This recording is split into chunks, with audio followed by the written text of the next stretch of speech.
Welcome to today's deep dive. Every single AI-built website today shares the exact same look. Yeah, it's incredibly predictable. It really is. You always see those same purple gradients everywhere. They blindly use that standard interfont constantly.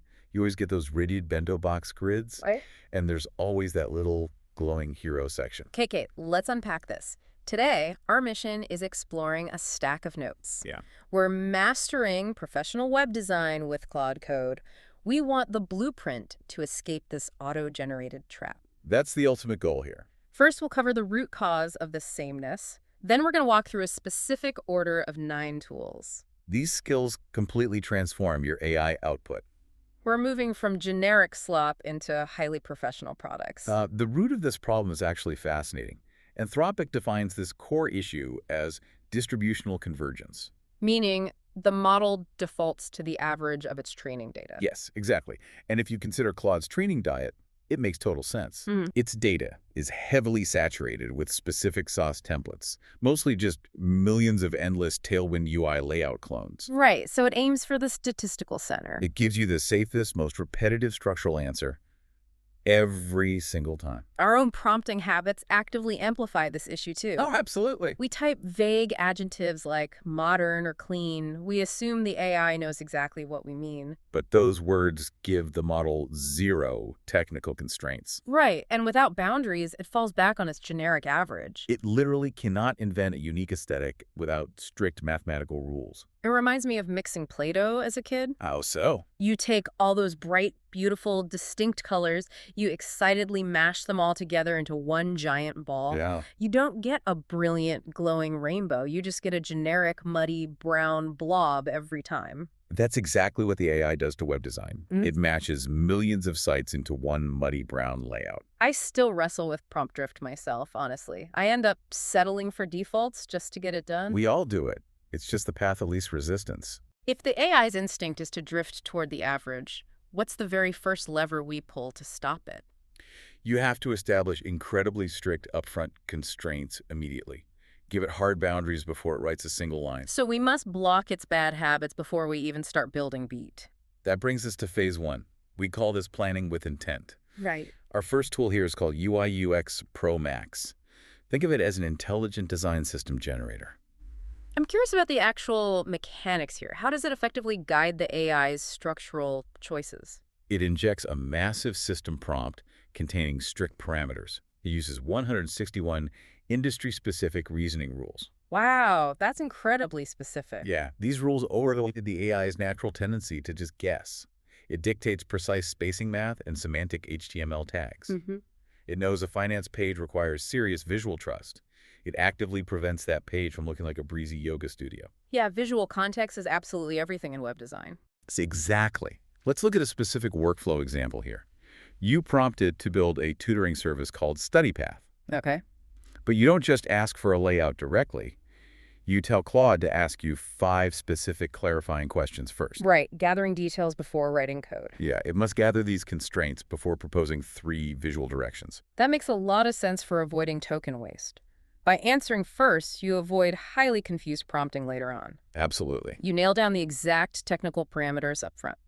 Then we have another planning tool called Stitch, built by Google. I love Stitch. This one focuses entirely on visual planning before coding.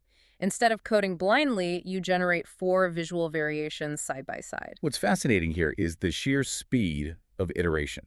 You instantly compare distinct layout strategies without writing CSS. Imagine needing a landing page for an Austin fitness coach. You request a sandy beige and deep navy color palette.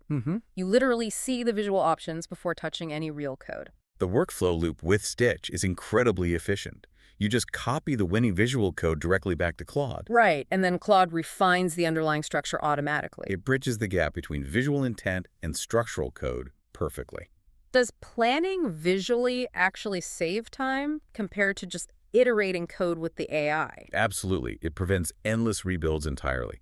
Visualizing first completely eliminates those frustrated prompting loops later on. Visual planning saves you from getting trapped in endless, frustrating code revisions. Beat. Now we move into phase 2, Actually building the foundation. Right. Translating a flat image into structured code is where models hallucinate.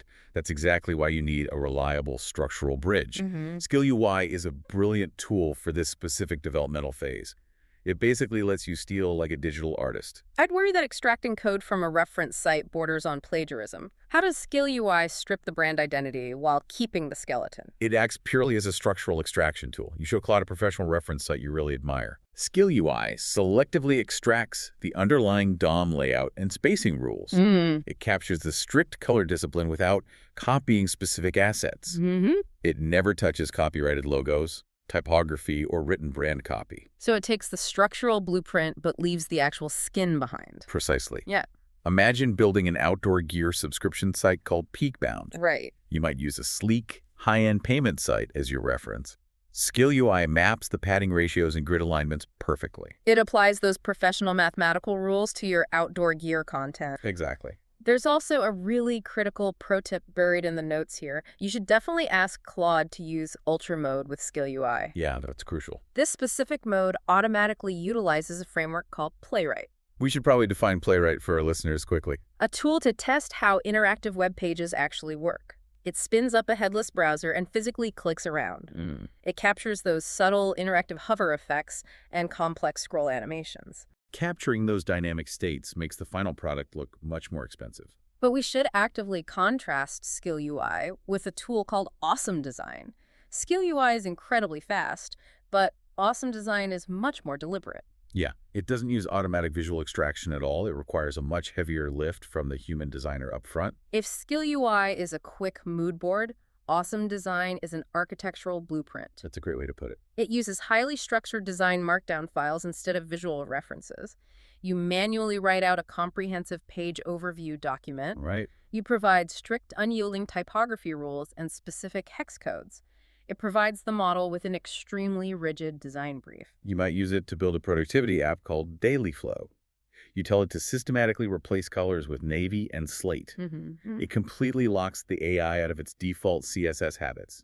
It's noticeably slower, but it offers total structural control. Why would someone choose the slow markdown route over the instant Skill UI extraction? It really comes down to broad visual inspiration versus surgical precision.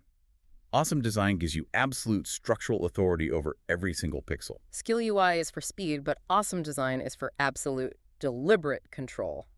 Beat. Sponsor. We're back and ready to enter phase 3. This is where we start seriously upgrading the finer details. Right. Our next tool is a massive complex skill called Impeccable. It fundamentally gives Claude a shared, highly professional design vocabulary. Words like polish, bolder, and quieter suddenly mean something technical? Yes, and if we look under the hood, it's extensive. It contains 23 specialized commands and 27 deterministic anti-pattern rules. It actively hunts down and blocks incredibly lazy design choices entirely. It stops things like side tab borders and generic gradient text. Exactly. It even bans those nested cards and cheap blurry glass morphism effects. Impeccable basically forces the AI to design like a seasoned professional. The continuous workflow loop is incredibly powerful here. You just run a /audit command and a /critique command sequentially. It methodically scores the generated page against Nielsen's 10 usability heuristics. So it evaluates things like the visibility of system status automatically. Yeah. You find the worst usability issue, and you watch the score move. That iterative technical feedback loop is where the real value lives. Then we have the taste skill for fixing fundamentally boring pages. This tool specifically targets the AI's tendency towards safe, symmetrical layouts.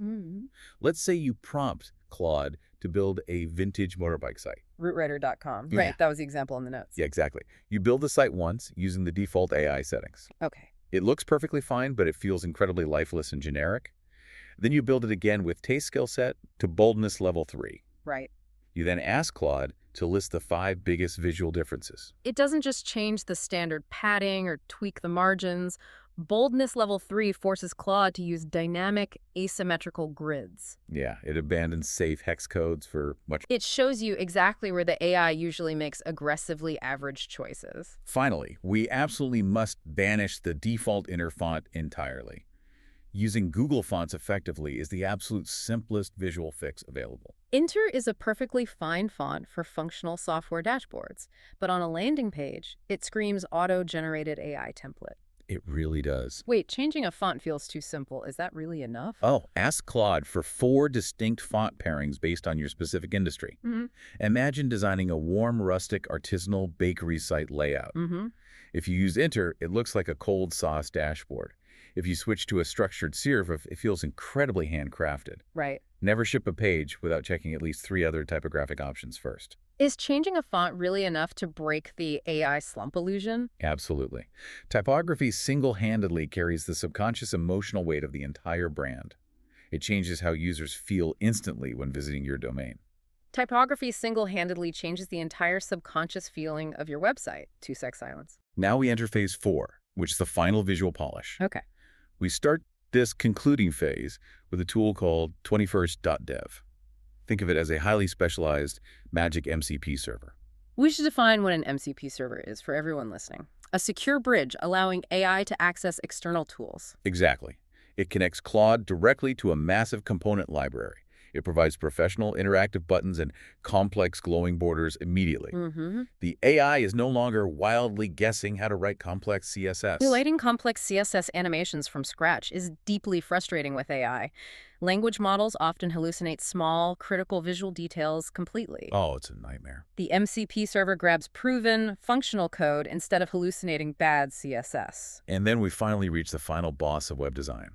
We're talking about the highly advanced WebGPU skill today. Wow, okay. This skill adds custom shaders and intense graphics card-driven motion. Writing raw shader code is notoriously difficult for human developers. But AI can scaffold the complex mathematics incredibly quickly now. Whoa, imagine generating graphics card-driven motion directly through AI. That's a massive, unprecedented leap forward for digital design workflows. Erase. It adds high-end visual flair that standard CSS animations simply cannot handle. It's truly incredible, but it requires incredibly strict structural constraints. Definitely. You must only apply these complex shaders to a structurally strong layout. Fancy GPU motion will absolutely not save a fundamentally weak page. You also have to manage the performance overhead carefully. You must instruct Claude to keep it under 60% GPU usage. Right. This ensures it runs smoothly on average mid-range laptops. Right. And you must explicitly disable it on smaller screens entirely. You absolutely have to save those mobile phone batteries from draining. Yeah. Mentioning explicit GPU limits ensures your site stays fast for everyone. What happens if you throw custom shaders onto a structurally weak layout? Fancy motion just highlights your bad design choices much faster. It becomes a very shiny, very broken, and highly frustrating website experience. Animations cannot hide a bad layout. They only highlight the flaws. Ow. We really need to synthesize the main pitfalls from all our sources. There are 4 major critical traps you must actively avoid today. Okay, let's hear them. First, vague prompts like clean or premium do absolutely nothing mathematically. They just push the AI right back to the statistical average. You need to replace those adjectives with concrete, highly technical rules. Exactly. Trap 2 is judging only the static visual look of a design. You cannot simply ignore the interactive states of the digital page. A page can look absolutely beautiful in a static, flat screenshot. But it fails completely when a real user actually clicks a button. Forms, error states, and hover transitions are where usability issues hide. That's exactly why we use the Playwright tool during development.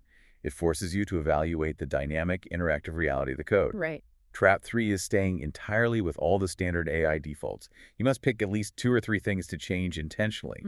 Leaving all the defaults together creates that terrible, obvious AI-made look. And trap 4 is reaching for that fancy motion way too early. Get the basic structural typography and grid right before animating anything. Exactly. So what does this all mean for you? If a user only remembers to avoid one of these traps, which is the most critical, eliminating vague prompts is definitely the most important foundational step. Vague, undefined adjectives simply doom your coding project from word 1. Kill vague adjectives. Give the AI concrete rules and specific boundaries instead. Beat. Let's calmly recap this entire 4-step professional design pipeline. Let's do it. First, you plan structurally using UI/UX Pro Max or the Stitch tool. Second, you build core foundations with Skill UI or the Awesome Design tool. Right. Third, you upgrade fine details using taste, Google Fonts, and the impeccable skill.